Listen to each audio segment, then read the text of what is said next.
There was an article, I think it was the Huffington Post, I'm not sure, that said black men are the white people of black people. Yeah. Do you ever see that article? Yeah. It's getting to the point where they're like, we need a way to define privilege. So now like the word white just means like privileged. In Los Angeles the other day, right? The shooting that took place, some blue check dude on Twitter literally went to Twitter a couple hours after, and he started calling the police officer that was Hispanic a white Hispanic. Right. Yep. That was.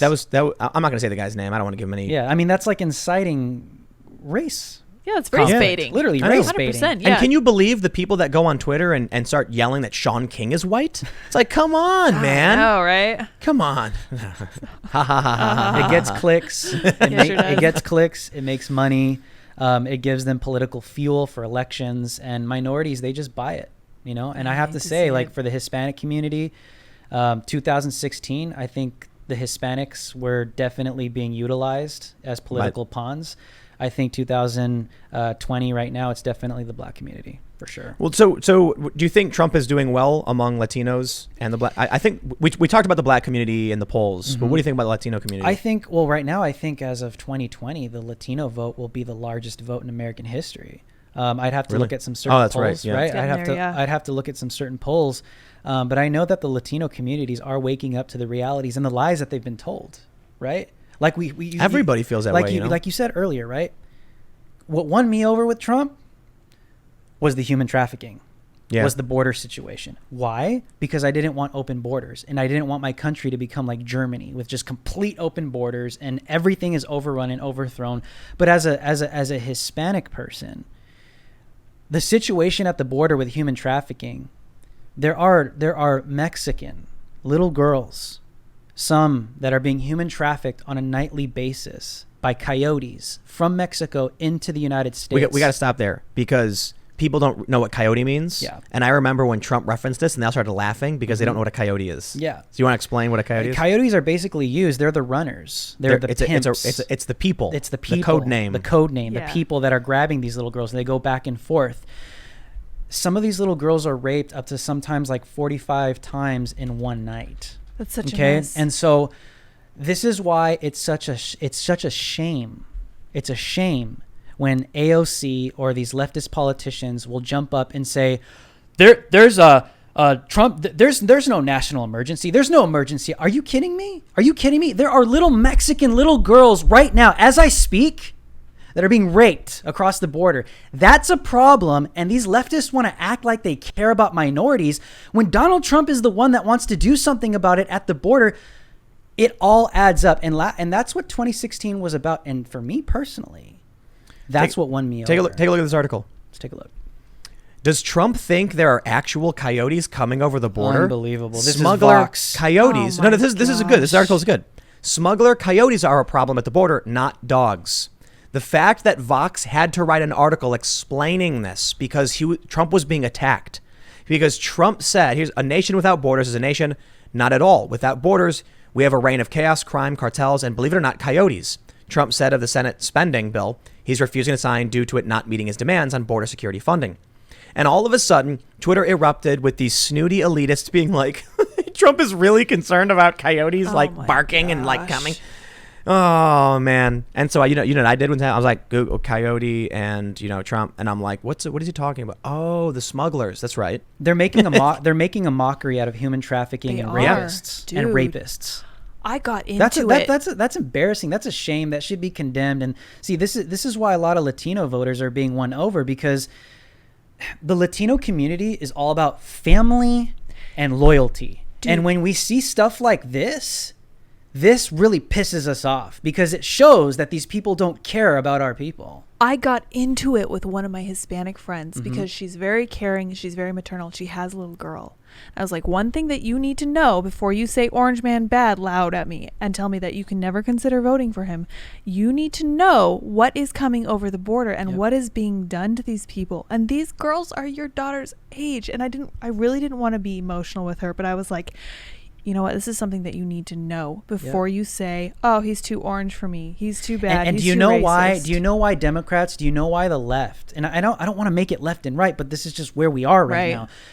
The reason why they won't even talk about it is because Donald Trump already has.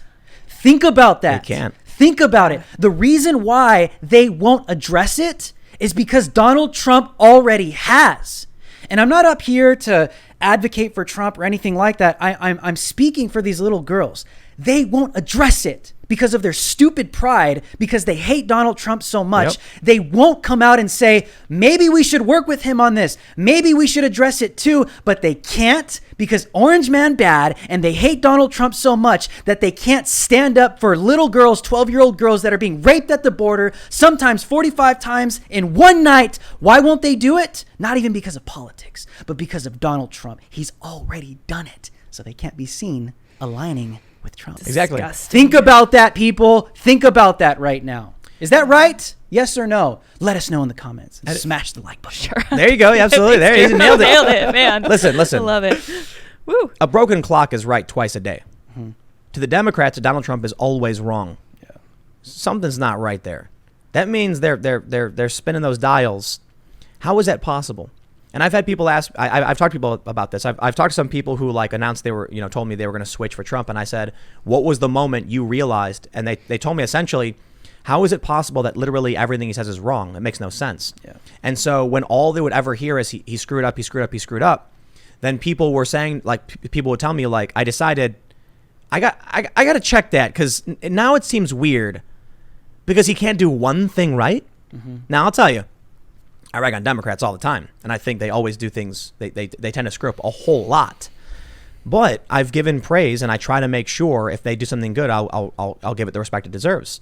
When Joe Biden condemned violence, he did it a while ago. I said thank you for calling these people out and saying they should be, it was like a month or so ago, be prosecuted. Thank you. However, I still don't think you're fit for president. I think you're weak, and your campaign has previously supported these people. When AOC and Warren challenged big tech, I said, awesome, congratulations, thank you, it's the right thing. They can't do that. I can say I don't like these people, I don't think they should be representing us, but I still can respect where they've done things that I think are appropriate. They won't do that for Trump. Nope. Trump can be like, these human traffickers are bad, and they'll go like, actually, we think they're God. They'll shut up. Yep. And then they'll turn around and say, we care about you Mexicans, we care about you Hispanics, we care about you black people. But when it comes down to it, their foolish pride because of a president that's already done it. Listen, it's not even so much that they hate Trump. It's because he's already done it. Can you believe? So they can't side with him. And we're talking about human beings. We're not talking about cartons of milk. We're not talking about, objects of, things that are being done in politics. We're talking about people. We're talking about people. The right? most shocking thing to me is there has been not one Democrat with the decency to take a picture of themselves eating a taco bowl, saying that they love Hispanics. I'm kidding. Okay, that's a little bit of pandering. Yeah. There, I know, man. No, they won't, and that's insane. And that shows me that they're not being serious. Yep. Because I've long said this, and I think a lot of people have agreed with me. If the Democrats offered up a moderate candidate who was willing to say yes to the things they thought were actually good ideas, like if Trump says we need strong borders and security, and they had a moderate Democrat saying, well, Trump's right about that. We do need strong security and strong borders. Imagine this. Imagine very early on in 2016, Hillary Clinton was a terrible candidate. Like, that was the big mistake they made. Now they're in trouble. If Donald Trump came out in 2015 and was like, I'm going to build a big, beautiful wall, 30 feet concrete from sea to shining sea, everyone's cheering. If they had a regular person being like, look, Trump makes a good point about needing to secure this. We do have problems, and I'm in agreement on border security. I'm not going to put together a 30-foot beautiful wall from sea to shining sea. I'll defer to him on that one, but I'll put up some new fencing in select areas. That person probably would win. Yeah. But they didn't do that. They did war hawk Hillary, who was talking about how she didn't care if we ended up going to war because of the no-fly zone overseas, a whole bunch of stuff. And she was just horribly elitist and unlikable. And they lost. And instead of giving us an actual, and then from that point on, their brains broke. And they could not ever produce a candidate who was willing to say, oh, I agree with Trump on these issues 100%. We just need this, that, and this. That's why I disagree. They couldn't do it. If they did, probably could have won. Instead, they get Joe Biden. I love it when he's like, I challenge Donald Trump to condemn violence. It's like, you know what? They because they can't agree with Trump, they just deny reality. It's like Trump needs to denounce the violence. But he's been screaming about it for months. There's no solution with and these people. these people claim to care about people from different countries, They claim to care about Mexicans. Like, I'm talking about real Mexicans, right? From Mexico. They claim to care about Latinos from different South American countries, but they don't. I don't think so. They don't. Absolutely You see, like, They don't. and you see what Joe Biden said when he was talking about the black community. When like for no reason he referenced, he alluded to them being a monolith essentially. When he was like, unlike the Latino community, it's like, why did you even bring them up? Why would you say that? Yeah. They don't actually care. Because if they did, they would listen to the people who fled Cuba, like the what was his name, Maximo Alvarez, was it at the RNC? Yeah, yeah. And That then, was. and then You see that story? Yeah, it was gnarly. the owners of that little shop that Black Lives Matter was extorting. Oh, in Louisville, care about the them. Cubans. You see that story in Louisville? They escaped. Man, when I was watching that RNC speech from Maximo, he I think his family said, he said they fled Spain and then Cuba, and it was like, man, it was that speech and Andorn's speech that were really emotionally like heavy. I'm watching all these Twitter pundits who hate Trump, and they're all screeching at the top of their lungs, "Orange man bad," making fun of the speakers. You know what happened as soon as Andorn began speaking? Their accounts went silent. It was as though 1,000 voices had been silenced because they could not criticize a woman crying over the loss of, first of all, it was a white woman who her the love of her life was a black man who was gunned down in these riots because these cities, they could not get a hold of the crime. What are they going to say about that? I'm glad that she was able to speak and explain, express the pain she went through. People were crying. Frank Luntz, the pollster, said people around him were crying, and I'm like, yeah, man. Well, remember the last State of the Union? What did Nancy Pelosi do? She tore up the speech. She tore up the speech that included minorities, wartime veterans, some people. She hates Trump so much. She tore up the I can't speech. stand these she people. tore up the speech of, included wives that have lost husbands. There are tons of minorities in that speech. She stands up there in front of the world and she rips it. And then they expect us to sit here and actually believe that they care about us. And I just want to say this is, the Hispanic community, the black community, like you guys are worth so much more than what these people are claiming you are. You're worth more than a welfare check. You're worth more than government assistance. Like, you have God-given capabilities literally to just take on the world. Like, you're more than what they're telling you that what you are. They tell you you need to be on welfare. They tell you you need to be on government assistance. They tell you that you need, to rely on them for everything. But you are literally worth and capable of so much more as a minority. Don't let these people continue to put you in a box to actually think that you need a crutch and you need assistance to live as a human being. That's not progression. That's going backwards. That's telling human beings that you're not worth anything and that you need us in order to survive. You have the ability to be so much more. You see that viral video where the black woman is talking about how Trump won without the black vote, but he still keeps trying to. So he got black unemployment really low, and he keeps talking about it, how he's really proud, and he's trying to help people out.